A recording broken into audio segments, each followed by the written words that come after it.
12 years ago, when I was struggling to not do something drastic because my depression and my anxiety was so bad, and my obsessive thoughts were so aggressive, and my hopelessness was so high, 12 years ago, I would run to my computer and I would open the photo booth app and I would just start talking because I was scared and I was lonely and I was confused, and I just wanted just one of you to be there to relate, and maybe to tell me everything was going to be okay. Um this is going to be an old school video. If you know, then you know what this is. I just need to vent. Or maybe I just want to vent. And I don't want to set up cameras. And I'm struggling to care to set up a camera. And I'm having this old school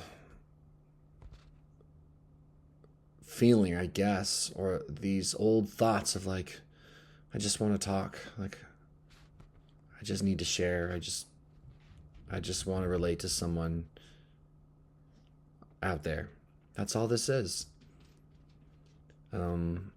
Something's wrong right now for me.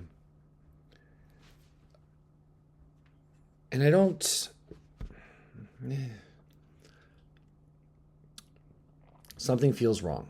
And something has felt off or wrong for about a month. And it spooks me. And it kind of freezes me. And we're going to talk about that. I'll share a little bit about that. And I really appreciate you guys being here. When I'm feeling good and everything's making sense, and I'm just lit up with excitement and energy and enthusiasm and passion, I make these plans and I have these ideas about what matters to me and what's important and the things I'll do. And I don't want to say I get ahead of myself, but I certainly start thinking in a bigger scale. My scope gets larger. And then I feel off, and I think I get scared of feeling off, which we'll dive into. And then my plans go out the window, and I'm reminded. I'm like, oh yeah, I'm just a guy who doesn't want something bad to happen, and who's been through a fair bit mental health wise. I'm just a guy who like all of us, I think, at any given moment could use some words of encouragement or could use some reassurance, even if it's from himself. But I'm just a guy who doesn't want to be in pain anymore. I think that's what it is. I think I'm just a guy who doesn't want to be in pain anymore. And I'm someone like many of you who's just, I think I've been through a bit too much pain to not be constantly aware that it can come back. And so I'm in a delicate space right now. How delicate, I don't know. I really don't know. But I want to pay attention to this. I want to not pretend that whatever this off feeling is that I've had for about a month, I don't want to pretend it isn't happening. Let me see if I can make this something consumable for those of you that are new and don't know me super well. And I think for my old school viewers, you know what's going on.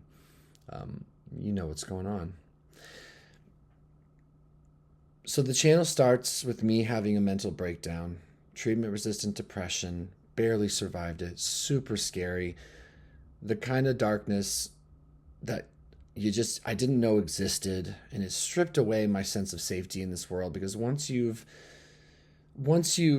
barreled down into the abyss of black tar depression and anxiety and something known as depersonalization, derealization, once you've gone there, you can't ungo there. You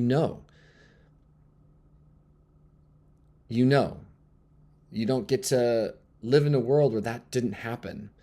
And it changes you. It changes you forever, as it should, because it's instructive, right? One second, one second.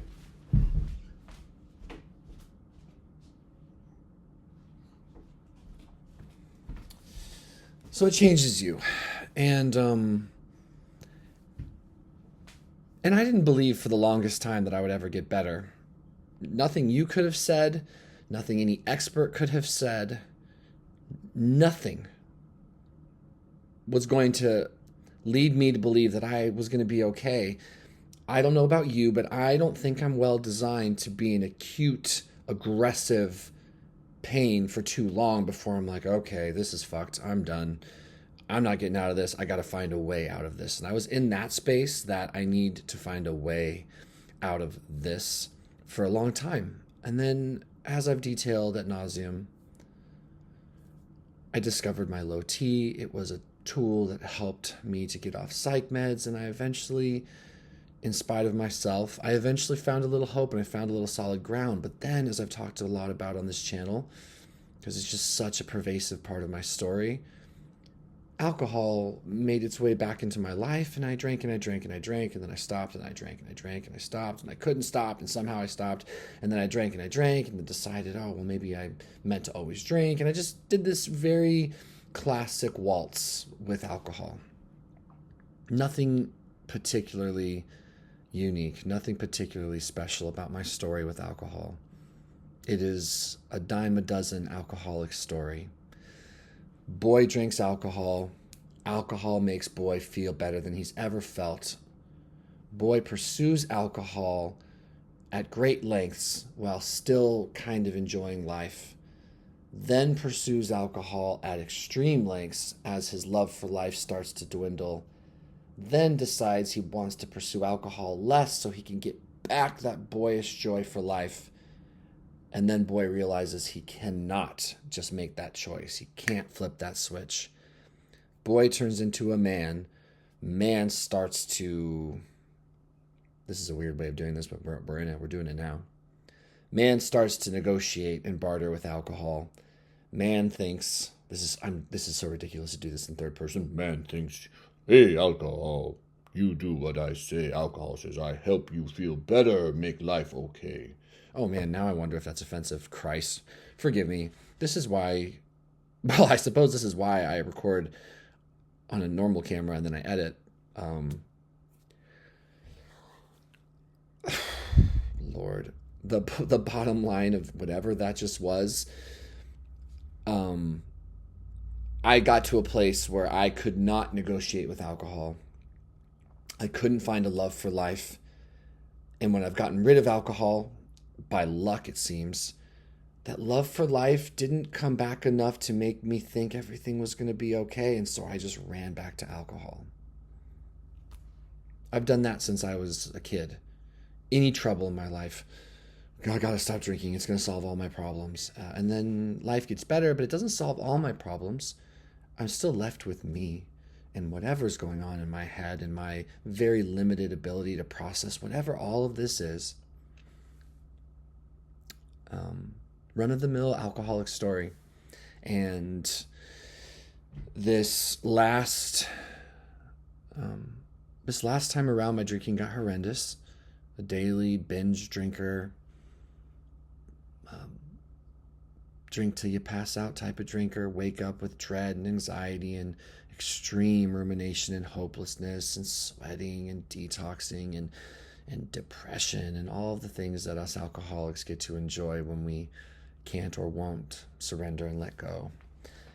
And anyway, it's not all bad, because by the grace of God, I'm getting this chance again, the chance I have right now. I'm 7.5 or so months clean and sober, and I do work a recovery program, and my life is going, once again, better than it could have possibly ever been going as someone who could not or would not stop drinking, no matter how much I wanted to. Hot damn, that's a loud car outside. Can you imagine driving that thing around? Anyway, as I ramble on, it kind of brings me to where I'm at right now, stifled and I think a bit scared because I'm shell shocked, I believe, and I wonder if I'm a bit, what's the word? Traumatized by my own cycles, traumatized by my own history. I'm 7.5 months sober, and between essentially now and roughly a year to a year and a few months, this is when I always burn it down. I don't think I'm destined to fail. I don't believe I'm so terminally unique that I'm someone who can't and won't ever stay sober and just commit to doing what I think a lot of you probably do very well, which is just live life as life happens.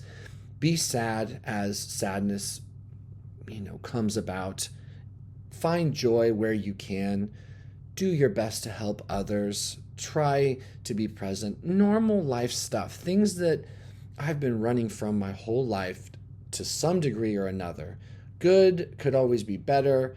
Bad needed to not be so bad. Alcohol was a beautiful scapegoat for that. Then it stopped working and it was horrifying. I think I'm still scared of that reality. It's like, fuck. The last stretch of drinking, towards the end in particular, it really stopped working. I stopped getting relief from alcohol. I stopped getting escape from myself from alcohol. I found myself, I remember at the end of my drinking, being so drunk and yet so aware of how horrible I felt, how fucked I thought everything was, how hopeless I perceived myself to be. Like the functionality of drinking in my life was like a 10-minute window, maybe, but maybe not even 10. I was burning up, and anyone who's ever struggled with substance abuse, you know what it feels like to burn up, and I was burning up, but then I couldn't stop drinking, so I was like, oh my God, I'm gonna die this way. I digress, as I'm prone to do, and entitled to do on my own photo booth YouTube video. But something feels wrong this last month, and it spooks me. And I could qualify to you why it's going to be okay, and I could say all the things. I know what to say. I'm fairly good with words. I know exactly what I would say to myself. Let's say if I were responsible for me, which I suppose I am. I know how to pep talk myself. But push come to shove, pageantry aside, having a lapse in my mood like I've had for the last month, it does create a sense of insecurity and dread. And I am experiencing a sense of pause, like a freeze response to it, like, oh, careful. Like the other shoe might drop here. Depression is always lurking. Whatever. I've had a tightness in my chest for about a month. It's such a pain in the ass. Well, in the chest. And a dread and anxiety is suddenly woken up about me, a strange sensation in my throat. Just stuff. Just anxious stuff.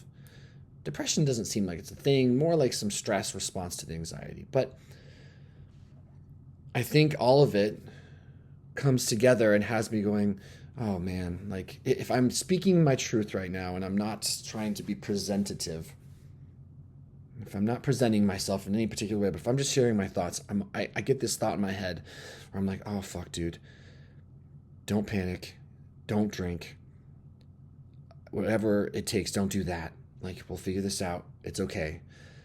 You are not your past. You're not just the sum of your experiences. You can learn from them. I start having to pep talk myself because this is when Noah burns his life down. And I don't want that part of me to prevail. But my plans have suddenly become less important, I guess, is also what I wanted to talk about. It's like I have these partnerships and potentials for YouTube, and I've got this wonderful gym and this wonderful business, and I do care very much about it. As much as I know how to care, I'm capable of caring, I care. I love my gym, I love my community, I love my channels and my relationships, but it's like, oh, whoa, wait.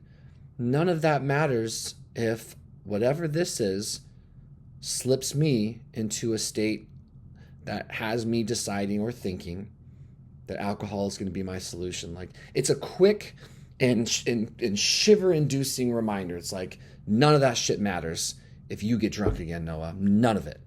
Not a single thing of it, part of it matters. My marriage doesn't matter, my business, my YouTube, my viewers, and whatever I think would be good to do. It's like, oh yeah, that's a good reminder. None of this shit matters if I get drunk again.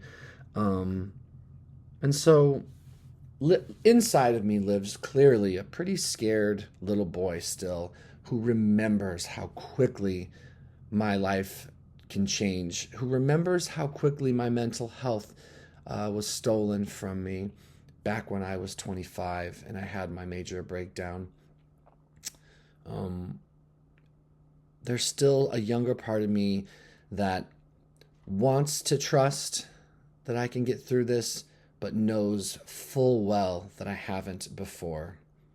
And that is a scary proposition because, as I said earlier in the video, I wasn't well designed to deal with the type of depression and anxiety that I survived. I know a lot of my viewers have survived truly wretched, heartbreaking, hopeless depression and anxiety like I have. I know that a lot of you know. And if you know, you know. And if you don't, I hope you never do. I hope you never know. And I'm not saying this like a woe is me. I actually mean this. I hope you never know a darkness and a depression so profound and so inescapably bleak that you become afraid of what you might do and you become afraid of yourself because you just might throw yourself in front of that passing truck. You just might. I used to be afraid. I was so fucked up that I used to be afraid I would somehow lose control of my own hands and end my own existence by my own hands then and there because I was so uncomfortable. I hope you never know that. Where was I even going with that? So yeah, so I'm rattled. I think that's where we're at. And it also reminds me to just breathe and to talk about it. I don't want to end this video in some sort of like ... Hope I don't relapse, click. I don't want that. I am a responsible, maturing adult man, child. and I can take this one day at a time, and that's what I'm doing. I'm talking to you guys about it. Kudos to me for that. I know the importance of making sure someone knows what's actually going on with you. In my case, I just happen to feel comfortable letting a lot of people know what's going on with me. I think it's good for me. I have a game plan with my 12-step recovery. I have leadership. I have a sponsor. I'm going to my meetings. I'm doing my rituals. I'm doing the things that we alcoholics are suggested to do. I'm doing them. But I'm also, I'm doing them. And I do believe that I can get through this, whatever this is. And I try to keep perspective also. I hate doing this qualifying part of videos, but sometimes I worry that some of you think that I don't know, for example, and I shouldn't have to explain this. This is my own codependency, I suppose. But I worry sometimes that someone thinks I don't know how blessed I am, how incredibly fortunate I am, how lucky I am, how supported I am. I am amongst the luckiest guys I know. There are people, and I know this, and I'm thoughtful about this as often as I can. There are people that don't have support, that don't have opportunity, that aren't as well connected, that don't have a structure behind them that's going to help them get through whatever they're going through. And I do, in a great many forms. And so I never want to forget that, and I hope you guys know that as well. I guess I just want to share that with great humility. Well, as much as I'm capable of understanding, I'm humbled by the support I get from you. I don't know what I'd do without it. I'm humbled by the support of my wife, who has continued to just be loving and gentle and consistent in my life while I learn how to do the same.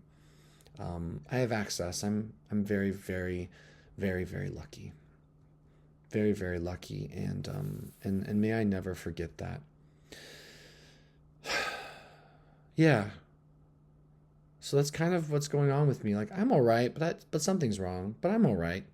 And I've been I've been in my own head long enough to know that I just need to do what we are all implored to do when things get uncomfortable. Just put a foot in front of the next. I'm trying to rely on my habits, and I'm trying to rely on my structure and my friends, and remember that I don't need to have all the answers. I'm doing a lot of praying. I just need to not drink, and then stay active as far as like let my feet take me where my body will soon or my brain will soon follow. And so that is a good thing. I've been eating a lot more ice cream lately, and I've been sleeping in more, and I've been less productive lately as I sit here in this curious, shit, is something wrong? Like, crap, like where I get lost in these thought spirals. Am I about to do something stupid? Like the thoughts come up and I see them and I notice them and I talk about it, and then I take responsibility for myself and that little part of me that's scared. But that is what's going on with me. I chopped off my hair and my beard, and I think I miss my beard. On a side note, I put on a few pounds, and that's just a thing. I don't know. Welcome to life. I think this is what sober people have been trying to tell me. You know, there's this real overwhelming excitement when you first break free of active addiction. There's like, in my experience, there's this shock that you did it. You're like, oh my God, I'm not getting drunk right now. Like, holy shit. And then you realize you're not obsessing about it. Amazing. And there's like this relief. And I wonder if now I'm stepping into another tier, and a lot of you long timers who've been sober much longer than me, maybe you can attest to this, but I wonder if this is like a test, a proverbial metaphorical test that I need to just walk through like all of us need to, which is to say, hey, as I full well know, moods change, situations change, control is kind of an illusion. What are you going to do to get through it? And what can I do to be of service to others, to help me stay grounded? And how can I rely on my own history to verify that if I play the tape through, nothing good will come if I think escaping whatever this is. Nothing good will come if I think escaping is the answer. Now, I have been doing some escaping in the form of burgers and ice cream for sure, and exercise and stuff, but 23 minutes. My. Well, shit. That's it.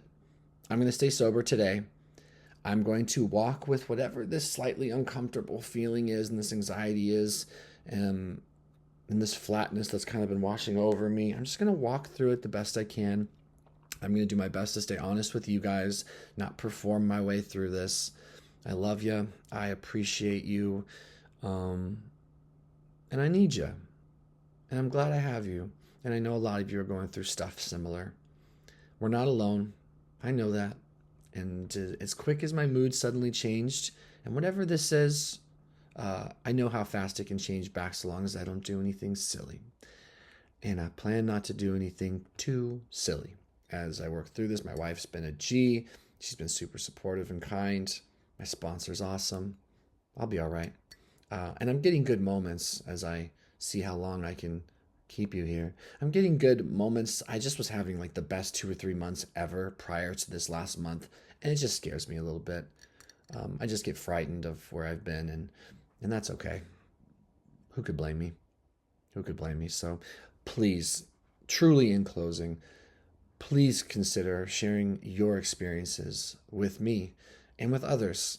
I truly believe that's the power of whatever this channel is and whatever we're here doing. I think reading each other's stories and sharing thoughts and experiences really, really matters. It really, really matters because, like I said earlier, no one could have convinced me that I was ever going to be okay, but I was able to be convinced that someone else had gone through what I was going through when I read a memoir by Douglas Block called When Going Through Hell, Don't Stop. It made me realize I wasn't unique in that I was depressed and anxious, and that if someone else could get better, in theory, I could too. So I'll stay sober.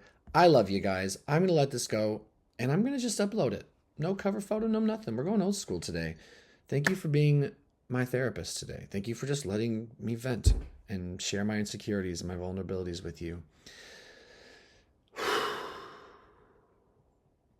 Yeah. Okay. Bye, guys. Oh, if anyone ever wants to talk, first link in the description below. Um, it's a paid service. It's a scheduled like video conference service, but it really helps support my family and my life, and it's there. And I love chatting with you guys on there when I do. Okay, bye guys.